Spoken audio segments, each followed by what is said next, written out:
My name is Dr. Lauren Costine and welcome to my video blogs. Today's segment is called Internalized Phobias. So in the last segment, we were talking about what is the different phobias: homophobia, lesbian phobia, biphobia, and transphobia. Now I'm going to talk about how those concepts can be internalized into the psyche and create a lot of problems with self-esteem and sense of self and self-love and things like that. So this is what the idea is, and it's a really important concept, and it really is very freeing and liberating once we understand what it actually is.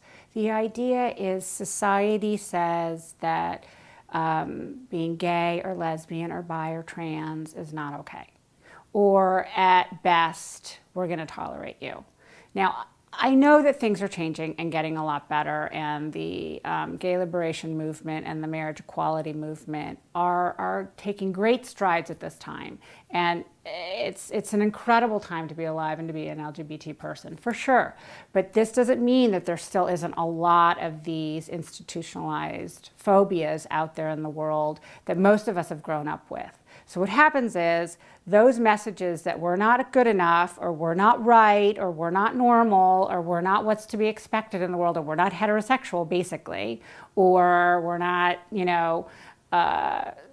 the gender expression that we're born into and what we're supposed to be like is wrong. We internalize that from a very early age. So even before you know that you may be gay or lesbian or bi or trans, you are hearing from society and from your family or from your peers or what have you that this is not okay. So these messages get internalized. Then you recognize that you fall into one of these categories. This is something that you identify with. This is something that who you are. And then you realize, wait a minute, this is wrong. It's bad. People don't consider this okay. That means I'm not okay.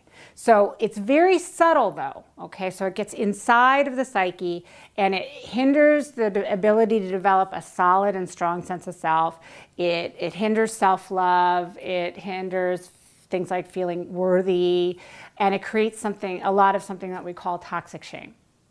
So then we walk around in the world, and even after we've come out and we feel strong and proud about who we are, we still have these feelings, and they can be hidden in that shadow that we talked about earlier, and they're very new. They can be very nuanced. They can be very subtle, but they come up in a voice inside of your head that says, you should feel shame about this, or you should not feel good about yourself, or you're really not that, you're not good enough, or you're not worthy, or you're not lovable, or you're not pretty, or you're not, living up to standards. And so all of these things are ways that we start feeling about ourselves. And even if we're not fully conscious of it, they have a deep impact on how we are in the world.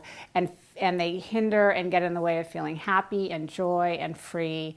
And so the idea is to really face these concepts, understand what they are, work with a professional that will help you see how they come out in your life so that you can get free of them. Thank you.